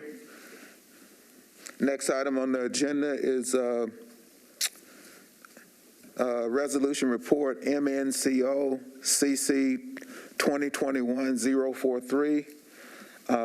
Executive Director Fitchard, you have the floor. All right, I'll be presenting CC 2021-043. It is a community member initiated complaint where the complainant is alleging 4 violations by the officer who arrested her: obstruction of rights, discourtesy, conduct unbecoming, and discrimination. There's no dispute that an arrest of the complainant occurred on July 24th, 2021 by way of a state citation for theft of services. On this date, the complainant was eating at a restaurant with her daughter and granddaughter. During the meal, the complainant's food had a number of issues, including burnt food, overcooked items, and bones in the fish. The complainant reported these issues to her server, and ultimately, because she had not eaten any of her meals, she asked to have it removed from the order, but agreed to pay for the meal that her daughter ordered, ate, and was boxing up. The general manager, during the course of their discussion, allegedly pointed in the complainant's face, talked to her in a rude manner, and ultimately told her, "You are going to pay." Officer 1 responded to the phone calls made by both the restaurant and the complainant. MMPD Manual 4.20.040G states that employees shall be courteous, civil, and respectful to all persons and shall make every effort to meet the needs of citizens requesting assistance. This is a Category F violation. MMPD Manual 4.20.040D, conduct unbecoming of an employee of the department, states that, number 3, employees shall at all times conduct themselves in a manner which does not bring discredit to themselves, the department, or the city. The offense category varies by severity of violation. During the roughly 1.5-hour interaction, Officer 1 is observed via body-worn camera raising his voice, interrupting the complainant, misstating facts, gesturing with his hands in close proximity to the complainant's face, and insulting the complainant by saying she was behaving like a child. This all occurred while the complainant was in a public waiting area of a crowded restaurant in front of her daughter and granddaughter. From the evidence reviewed, I found by a preponderance of the evidence that the violations of the MMPD manual policies of courtesy and conduct unbecoming of an employee of the department are sustained, with the conduct unbecoming violation as a Category F. The allegations for discrimination and obstruction of rights could not be sustained by the preponderance of the evidence reviewed. Prior to court, the district attorney reviewed the case and decided to withdraw and dismiss the citation, but no overt sign of discrimination was observed and discriminatory intent was specifically denied by Officer 1. Officer 1 has no prior disciplinary history. A first offense Category F is generally disciplined with either a formal counseling or a written reprimand, and here I recommend formal counseling regarding the statutes, theft of services, investigation, and professional and courteous conduct with members of the community. For the conduct unbecoming, I recommend a written reprimand. And that concludes that PR. Thank you, Director. Is there any questions or comments for Director Pritchard on this PR? Judge Brown. I just had one question. I take it the complainant was issued a citation. She wasn't arrested and taken down, or she was issued a citation? She was issued a state citation. Right. Okay. Thank you. In paper form, yeah.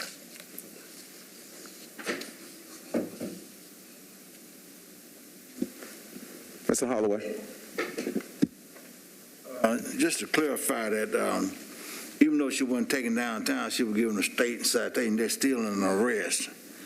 And the judge saw fit to dismiss it. But like I said, a state citation, misdemeanor citation is the same thing as an arrest.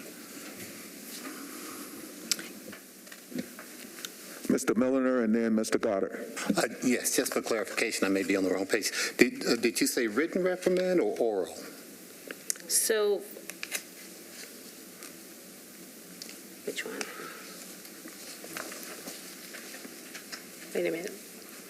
And in your report, I think you said oral. One was an oral and one was a written. So on the, hold on one second. Report may have said the wrong one. Let's see.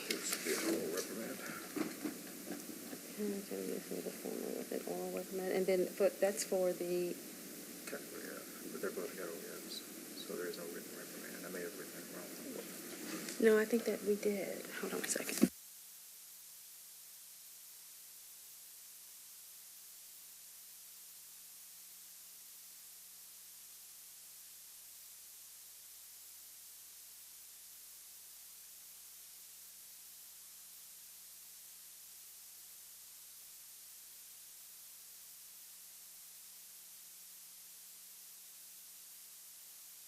Okay, sorry, that's correct. Oral. It should be oral reprimand.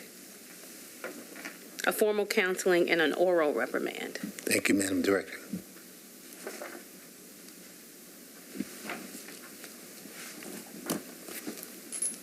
Anyone else? Ms. Goddard. I had two things. One was In the discussion analysis, 2 or 3 times it mentions that the complainant had made a bona fide offer to pay. And as I read carefully, not to say I got it exactly right, as I read carefully, it sounded like that she offered to pay for her daughter's meal, but all the way through refused to pay for her meal.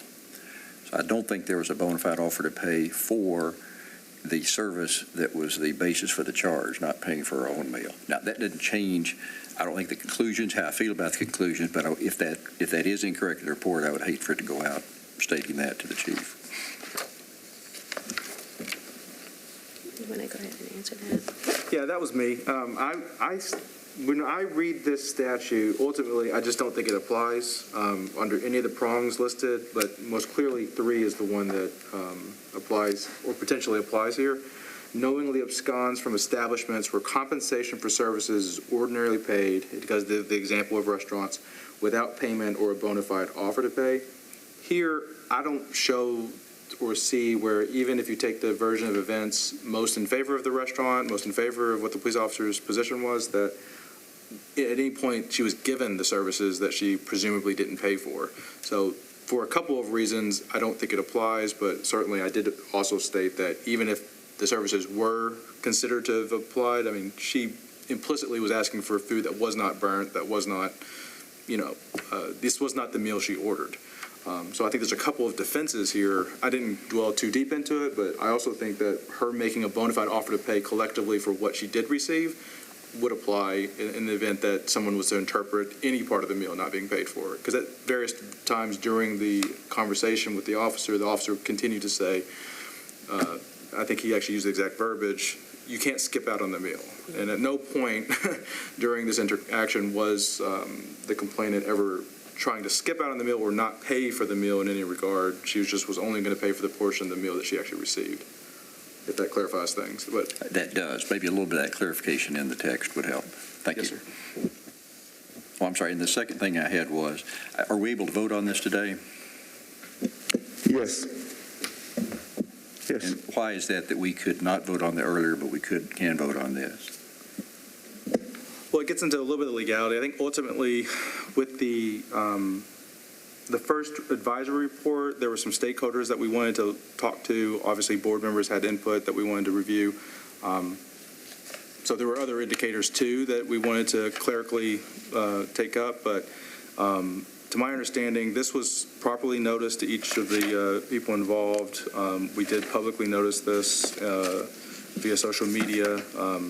When was this noticed on the official Metro website, where you can sign up and get notices that I did not get? On the Metro website? No. I do not believe this meeting is properly publicly noticed. And as a lawyer, I can't ethically vote in a meeting that has not been publicly noticed. That's for me to determine. Mm-hmm. Okay. And it has not been posted on the Metro website until the wee hours of the morning or whenever it went up today. I don't think we can vote on this stuff. I didn't have a problem voting on minutes. That's ministerial. But I have a concern with this. And I'm not trying to throw up roadblocks. I know how I want to vote. I wish we could vote. I just don't think I can. And I will say, I think I spoke out of term when I said we definitely could vote, but it was because we had the asterisk by and everything, but that's right. We did actually change that because of different reasons. So I'll yield back to. I think we should just be transparent about it, Yes. right? So I did not publicly notice it on the Metro government website. I forgot. And so because of that, but I did post it on social media. And so because of that, I think that we have one or two opportunities here. One is we presented it, you guys can discuss it, and we can put it on the website, put it on the agenda for next month to take a vote. Or and that's the suggestion that I made. Mr. Yoon said that we could go forward and make a vote. And so I've just wanted to make certain that both of those were laid out for the members of the committee, of the board, so that there isn't any issue here. And so, yes, I made the mistake, and I did not, for some reason, I don't know why, did not send it on to the web team. So that was my mistake. I own that. So. I understand that. That's not my issue. That having happened, what we can do now is my concern. And I did want to say that, even though the director acknowledged, the error there, I think it definitely begs the question about an executive assistant. that's all the more reason that we need that, because those type of details, I view that an executive assistant would be doing those type things. Thank you. Dr. Hilder. Thank you. And thank you for recapping. I apologize for coming in late. I had a scheduling conflict, so I'm just catching up to the issue.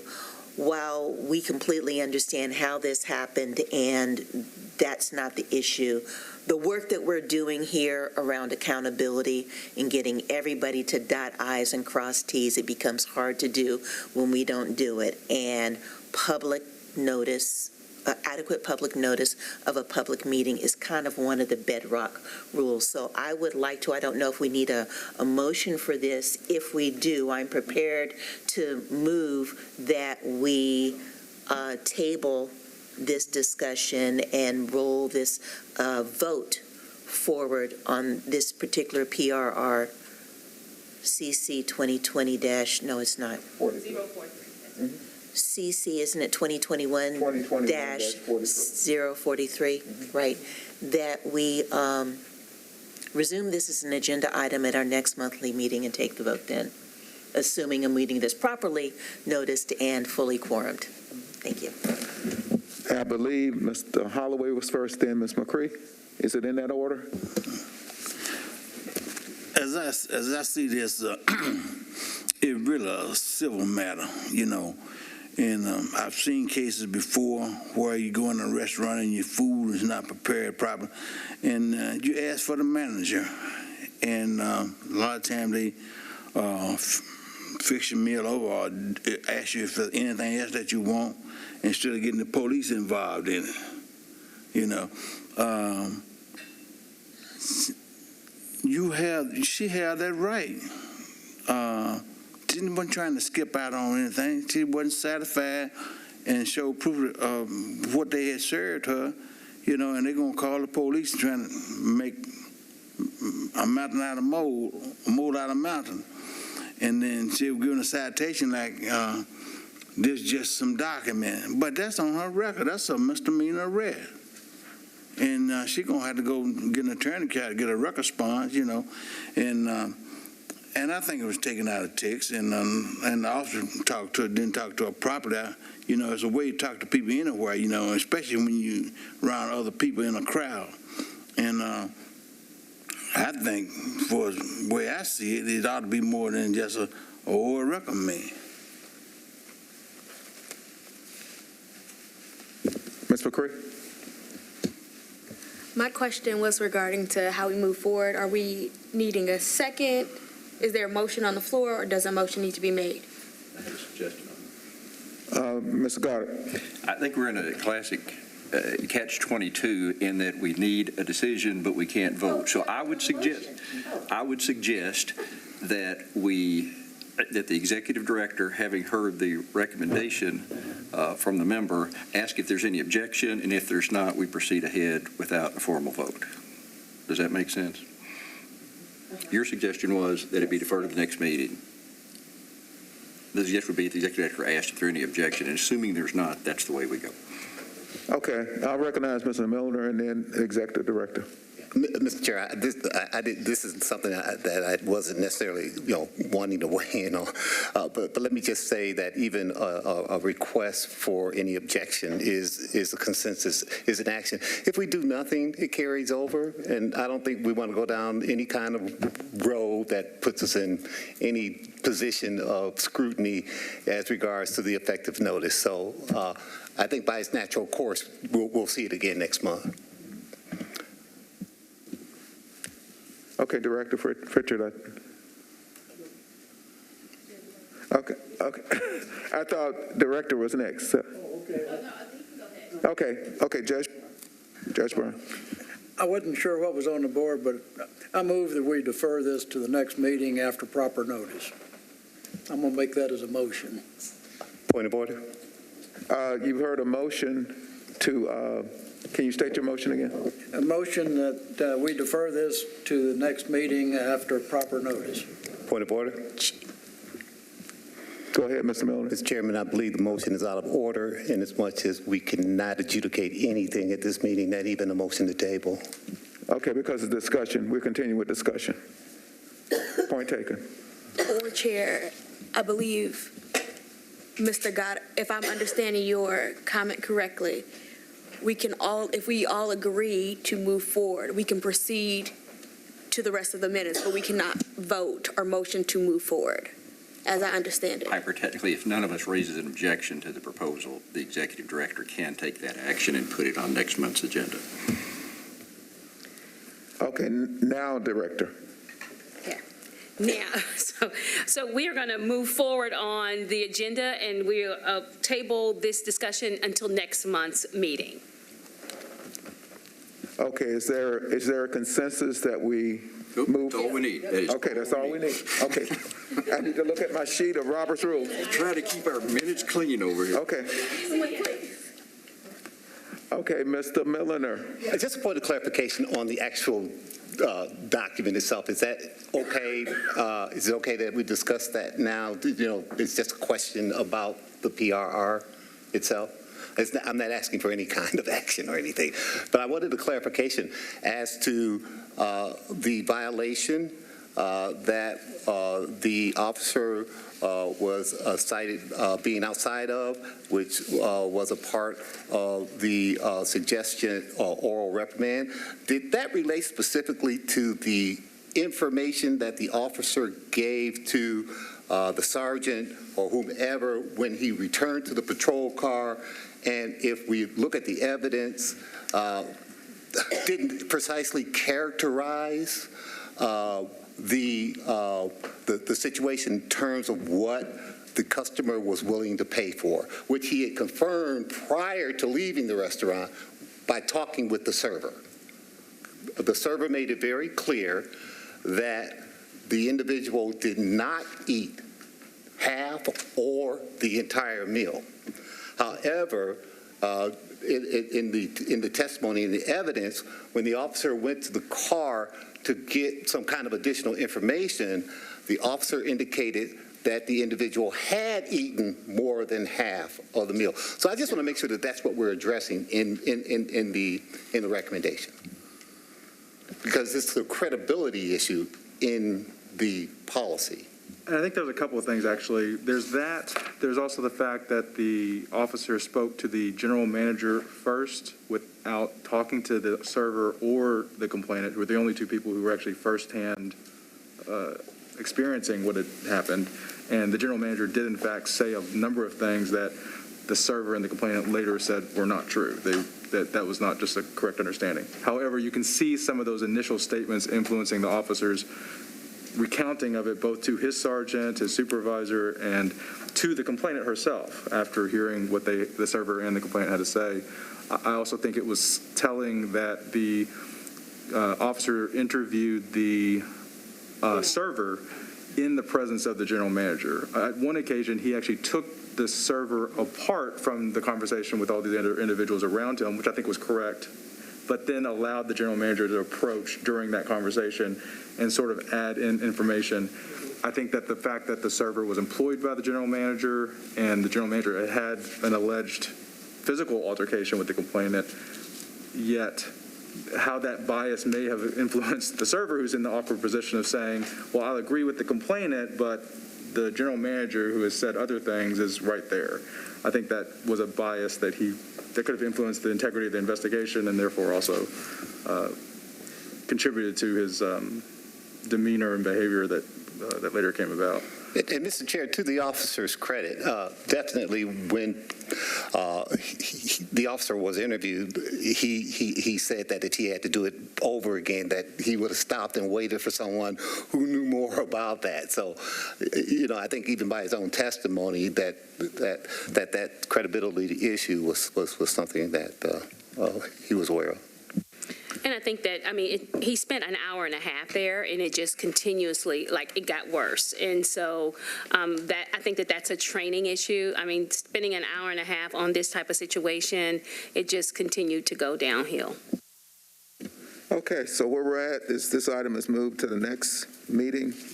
on the agenda for the next meeting. And now the next item on the agenda is public comment. And I will ask, were there any emails or anything, a public comment? Okay. All right. Then we are down to new business and announcements. Is there any new business or announcements?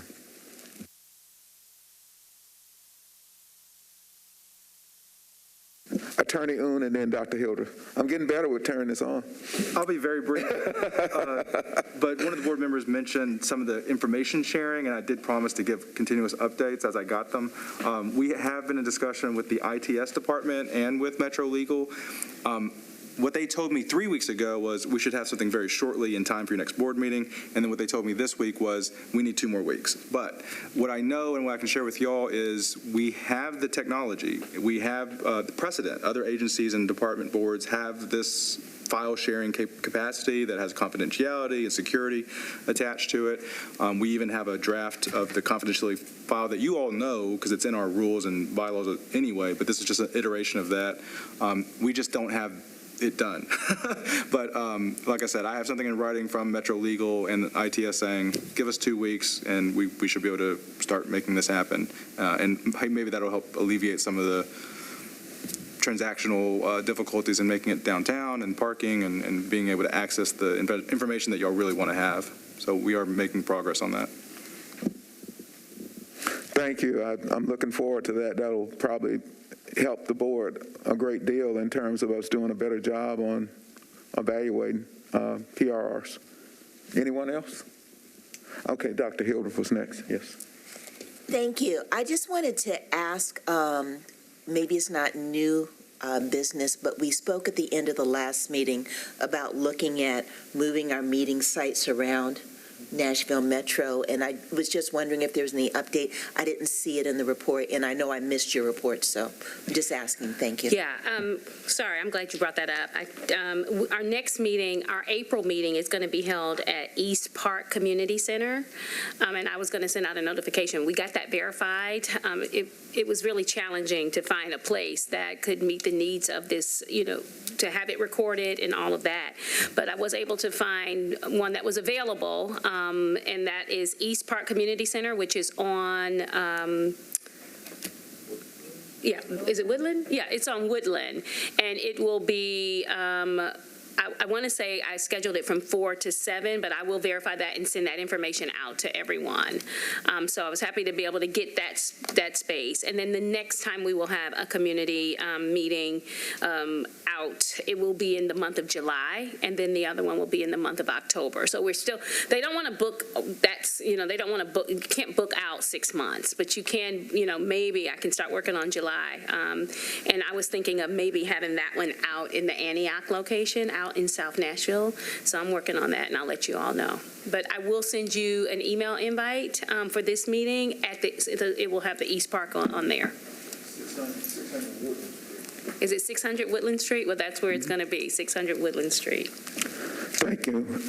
Now, what about the executive committee meeting? Does that have to be moved also in April? No, those rooms are still available, the smaller rooms. It's just like this is going to be used for voting, and actually some of the places that we wanted to have our meetings, they are also voting poll places. So it was a little challenging to find the place, but yeah. Okay. All right. So now we're down to adjournment, and I will entertain a motion to adjourn the meeting. So moved. It's been properly moved and second that we adjourn the meeting. All in favor, say aye. Aye.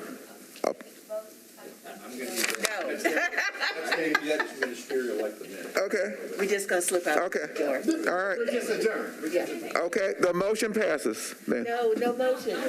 No motion. Okay. Can't do anything. Okay. Gotcha. All right. Thank you. I got to go back and read a little bit more. All right.